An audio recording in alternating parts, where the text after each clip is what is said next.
विद्यार्थी मित्रों good morning. આપણે ગયા લેક્ચરમાં પાઠ 1 દયાળુ શિકારી એમાં મેં તમને ત્રણ વાર્તાઓ સમજાવી હતી। ચિત્રપટ દ્વારા મેં તમને ત્રણ વાર્તાઓ રજૂ કરી હતી। તો હવે આપણે તેનો અભ્યાસ અને સ્વાધ્યાયના થોડા પ્રશ્નોના ઉત્તર જોઈશું। તો અભ્યાસમાં પ્રશ્ન છે કે इस चित्रपाठ में किस पशु की बात की गई है? तो इस चित्रपाठ में हिरनी की बात की गई है। इस चित्रपाठ में किस पशु की बात की गई है? तो इस चित्रपाठ में हिरनी की बात की गई है। आपने किन किन पशुओं को देखा है? तो आपने तो कई सारे पशुओं को देखा होगा। तो उनमें से मैं आपको बताने जा रही हूँ कि मैंने गाय, बैल, भैंस, बकरी, घोड़ा, हाथी, कुत्ता, बंदर, ऊंट, गधा आदि पशुओं को मैंने देखा है। उसके बाद तीसरा प्रश्न है जंगल में कौन कौन से जानवर देखने को मिलते हैं? तो जंगल में शेर, बाघ, हाथी, हिरण, भालू, लोमड़ी, शियाल, खरगोश, बंदर आदि पशु देखने को मिलते हैं। यह सारे कौन कौन से पशु थे? जंगल में रहने वाले पशु थे। अब चित्रपट के आधार पर शब्दों की सूची बनाइए। इस चित्रपट में मैंने आपको जो कहानी बताई थी उसमें थोड़े से शब्दों की हमें सूची बनानी है। जैसे कि कौन कौन से शब्द इस चित्र में इस चित्रपट द्वारा वार्ता में आते थे। उसमें से है पहला शिकारी, दयालु, हिरनी, जंगल, बंदूक, निशाना, गोली, टांग, शावक, आंसू, पशु, अस्पताल। यह सारे शब्दों का उपयोग इस चित्रवार्ता में हुआ था। अब पांचवा प्रश्न है चित्रपट के आधार पर चुने गए शब्दों को लेकर वाक्य बनाइए। अब हमें क्या करना है? जो मैंने आपको शब्द बताए अब उसका वाक्य प्रयोग करना है। तो उसमें पहला है शिकारी। तो उसका मैं वाक्य बनाती हूँ कि राजा अच्छा शिकारी था। मैंने शिकारी का उपयोग करके एक वाक्य प्रयोग बनाया कि राजा अच्छा शिकारी था। फिर दूसरा है दयालु। तो सविता दयालु लड़की थी। तो यहाँ भी मैंने दयालु शब्द का उपयोग करके क्या बनाया? वाक्य बनाया जैसे कि सविता दयालु लड़की थी। उसके बाद हिरनी। हिरनी का उपयोग करके मैं वाक्य प्रयोग बनाऊंगी।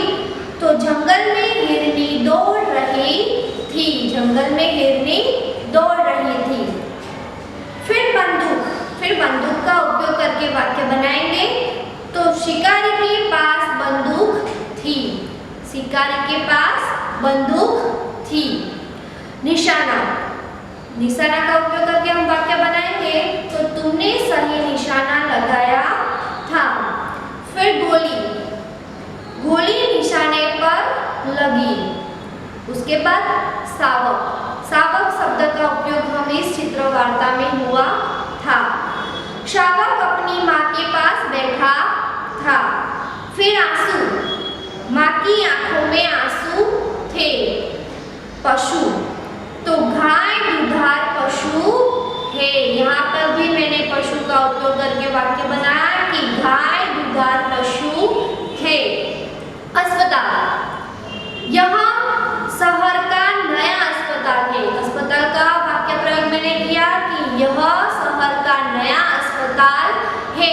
तो यह मैंने आपको जो सूची बताई थी कि यह चित्रवार्ता में जो भी शब्द थे हमने उसको वाक्य में प्रयोग करके वाक्य बनाए। उसके बाद में प्रश्न 2 चित्र के आधार पर निम्नलिखित जैसे प्रश्न पूछकर दयालु शिकारी कहानी बताइए।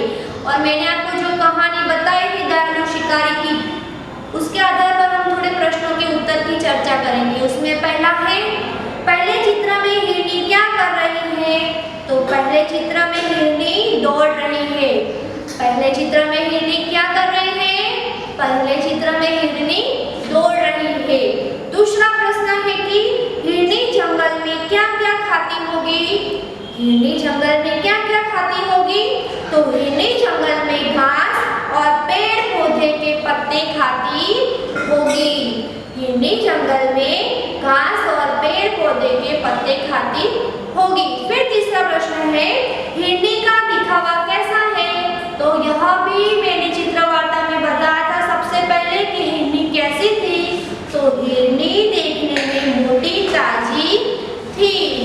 कैसी थी? हिरनी देखने में मोटी ताजी थी। फिर चौथा प्रश्न है, हिरनी का शिकार शिकारी को क्यों करना चाहता था? हिरनी का शिकार शिकारी क्यों करना चाहता था? अब उसका उत्तर है, हिरण का मांस खाने के लिए शिकारी उसका शिकार करना चाहता था। क्यों? क्योंकि उसे मांस खाने की इच्छा हुई थी, इसलिए वह शिकार करना चाहता था। उसके बाद का पांचवा प्रश्न है, गोली मारने के बाद शिकारी ने क्या किया?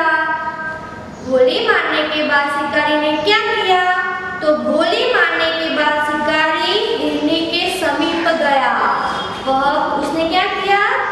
गोली मारने के बाद हिरनी के नजदीक गया, समीप गया। हिरनी के समीप जाकर शिकारी ने क्या देखा? हिरनी के समीप जाकर शिकारी ने क्या देखा? तो उसका उत्तर है, हिरनी को शिकारी पशु के हिरनी ने क्या देखा? तो हिरनी के समीप जाकर शिकारी ने देखा कि उसकी टांग में गोली लगी है और उसने शावक को जन्म दिया था। उसको शिकार करने से उसकी गोली उसके टांग में लगी थी और उसी समय उसने एक हिरनी के बच्चे को, उसको क्या बोलते हैं, शावक को जन्म दिया था। उसके बाद का सातवां प्रश्न है, हिरनी को शिकारी कहाँ ले जाता है, क्यों? हिरनी को शिकारी कहाँ ले जाता है, क्यों? तो हिरनी को शिकारी पशुओं के अस्पताल में ले जाता है, क्योंकि वह उसका इलाज करना चाहता था। शिकारी ने शिकार तो कर लिया, उसके बाद उसको पछतावा होने के कारण उसने नजदीक के अस्पताल जाकर, पशुओं का अस्पताल था, वहां जाकर उसने उसका इलाज करवाया। उसके बाद का आठवां प्रश्न है, शिकारी ने हिरनी के साथ कैसा व्यवहार किया, क्यों? शिकारी ने हिरनी के साथ कैसा व्यवहार किया, क्यों? तो उसका उत्तर है, शिकारी ने हिरनी के साथ दयापूर्ण व्यवहार किया, क्योंकि उसकी दशा देखकर शिकारी को बहुत दुख हुआ। उसको शिकारी को हिरनी को देखकर खूब दया आई और उसको पछतावा भी हुआ और उसे दुख भी हुआ। उसके बाद प्रश्न 3, आप पुस्तक में देखना कि अभ्यास का प्रश्न 3, वर्ण के आधार पर अधिक से अधिक शब्द बनाइए। तो उसका उदाहरण है खरगोश, खत्म, खाली, खाना। तो उसमें पहला है ट। तो ट के आधार पर मैं आपको थोड़े शब्द बनाऊंगी। ट से टकसाल, टका, टकना, टमटम। ये क्या हुआ? ट का उपयोग करके मैंने कुछ वर्ण के आधार पर एक शब्द बनाए। तो उसमें दूसरा है ड। तो ड से डकार, डकैती, डग और डगमग। ये क्या हुआ? ये ड से मैंने शब्द बनाए। उसके बाद है म। तो म से मकड़ी, मकर, मधुर और मक्षिका। उसके बाद है भ। फिर भ से भगत, भगदड़, भगवा और भगोड़ा। ये भ का उपयोग करके मैंने कुछ शब्द बनाए थे। तो यहाँ पर हमारा अभ्यास पूर्ण होता है। उसके बाद आप स्वाध्याय में देखना। तो पहले अपने विचार लिखने हैं प्रश्न 1 में। उसके बाद 2 आप चित्र में देखना कि 2 चित्रों द्वारा कहानी बताई गई है। मैंने अगले लेक्चर में आपको दोनों कहानी का बताया था विस्तार, वो आप देखना। उसके बाद आता है प्रश्न 3। उसमें भी मैंने आपको कहानी बताई थी अगले लेक्चर में, वह भी आप ध्यान से देखना और समझना। उसके बाद है प्रश्न 4 को अपने मंतव्य से आपको बताना है कि आपको यह कहानी कैसी लगी और क्यों। वह आपको अपने मंतव्य से बताना है। फिर उसके बाद आता है प्रश्न 5। प्रश्न 5 आता है, उसमें मैं आपको बताती हूँ कि नीचे दिए गए विरोधी शब्दों के घेरे से ढूंढकर वाक्य प्रयोग कीजिए। पहले हमें क्या बताना है? इसके विरोधी शब्द बताने हैं, फिर उसका वाक्य प्रयोग करना है। तो उसमें पहला है दया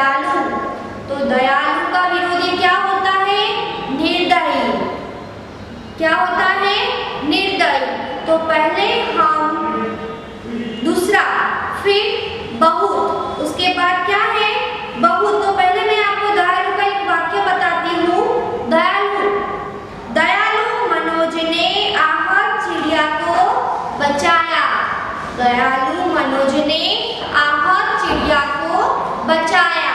फिर उसका विरोधार्थी क्या होता है? निर्दयी। तो निर्दयी का उपयोग करके हम वाक्य बनाएंगे। तो शिकारी निर्दयी होता है। उसके बाद है बहुत। तो बहुत का विरोधार्थी क्या होता है? थोड़ा। बहुत का विरोधार्थी थोड़ा। तो पहले हम बहुत का वाक्य बनाएंगे। तुम बहुत थक गए हो। तुम बहुत थक गए हो। उसका विरोधार्थी क्या होता है? थोड़ा। तो अब उसका वाक्य हम बनाएंगे। अब थोड़ा आराम कर लो। अब थोड़ा आराम कर लो। फिर तीसरा है स्वस्थ। स्वस्थ का विरोधार्थी क्या होता है? अस्वस्थ। स्वस्थ का विरोधार्थी अस्वस्थ। तो अब हम पहले स्वस्थ का एक वाक्य बनाएंगे। आज मैं स्वस्थ हूँ। आज मैं स्वस्थ हूँ। फिर हम विरोधार्थी मतलब का एक वाक्य बनाएंगे अस्वस्थ का। कल से मैं अस्वस्थ था। कल से मैं अस्वस्थ था। फिर तीसरा है खुश। तीसरा है खुश। तो खुश का विरोधार्थी क्या होता है? नाखुश। खुश का विरोधार्थी नाखुश। तो पहले हम खुश का वाक्य बनाएंगे। वह हमेशा खुश रहता है। वह हमेशा खुश रहता है। अब हम विरोधार्थी मतलब का वाक्य बनाएंगे नाखुश का। तो मैंने उसे कभी नाखुश नहीं देखा। मैंने उसे कभी नाखुश नहीं देखा। उसके बाद है पांचवा जन्म का विरोधार्थी मरण। जन्म का विरोधार्थी क्या होता है? मरण। तो अब हम जन्म का एक वाक्य बनाएंगे। रोज कई बच्चों का जन्म होता है। रोज कई बच्चों का जन्म होता है। फिर उसके विरोधार्थी का वाक्य बनाएंगे मरण का। रोज कई लोगों का मरण होता है। रोज कई लोगों का मरण होता है। उसके बाद है छठा बुराई। तो बुराई का विरोधार्थी क्या होगा? भलाई। बुराई का विरोधार्थी क्या होगा? भलाई। तो मैंने आपके साथ कभी बुराई नहीं की। मैंने आपके साथ कभी बुराई नहीं की। अब हम विरोधार्थी का वाक्य बनाएंगे भलाई का। तो मैंने आपके साथ हमेशा भलाई की है। मैंने आपके साथ हमेशा भलाई की है। तो यहाँ पर मैंने कुछ विरोधार्थी शब्दों का आपको अर्थ बताया और मैंने उसका वाक्य भी प्रयोग करके बताया। उसके बाद है छठा प्रश्न में अब हमें कुछ रेखांकित शब्दों की संज्ञा बतानी है। तो इसमें पहला है पूजन की परीक्षा 5 बजे तक चलने वाली थी। पूजन की परीक्षा 5 बजे तक चलने वाली थी। तो उसमें संज्ञा क्या बनेगी? पूजन और परीक्षा। पूजन और परीक्षा। दूसरा है सब अंबाजी जा रहे थे। दूसरा है सब अंबाजी जा रहे थे। उसमें संज्ञा क्या बनेगी? अंबाजी। उसमें संज्ञा क्या बनेगी? अंबाजी। तीसरा गुलाब का फूल मुझे पसंद है। गुलाब का फूल मुझे पसंद है। उसमें संज्ञा क्या बनेगी? तो दो संज्ञा बनेगी गुलाब और फूल। गुलाब और फूल। फिर चौथा है हिमालय की चढ़ाई बहुत कठिन थी। हिमालय की चढ़ाई बहुत कठिन थी। उसमें है संज्ञा हिमालय और चढ़ाई। हिमालय और चढ़ाई। उसके बाद अंतिम है पांचवा आज बिल्ली सारा दूध पी गई। आज बिल्ली सारा दूध पी गई। तो उसमें संज्ञा क्या होगी? बिल्ली और दूध। बिल्ली और दूध। अब आखिरी है अपना अंदाज अपना। तो उसमें आपको अपने हिसाब से चर्चा करनी है। यहाँ पर हमारा पाठ 1 चित्रपाठ यहाँ पर समाप्त होता है। मैंने दूसरे लेक्चर में आपको बताया उसका अभ्यास स्वाध्याय वह आपको घर पे हिंदी की नोटबुक बनाकर उसमें अभ्यास स्वाध्याय लिखना है। उसके बाद के लेक्चर में हम उसके बाद की कविता का गान करेंगे और भावार्थ करेंगे। ધન્યવાદ.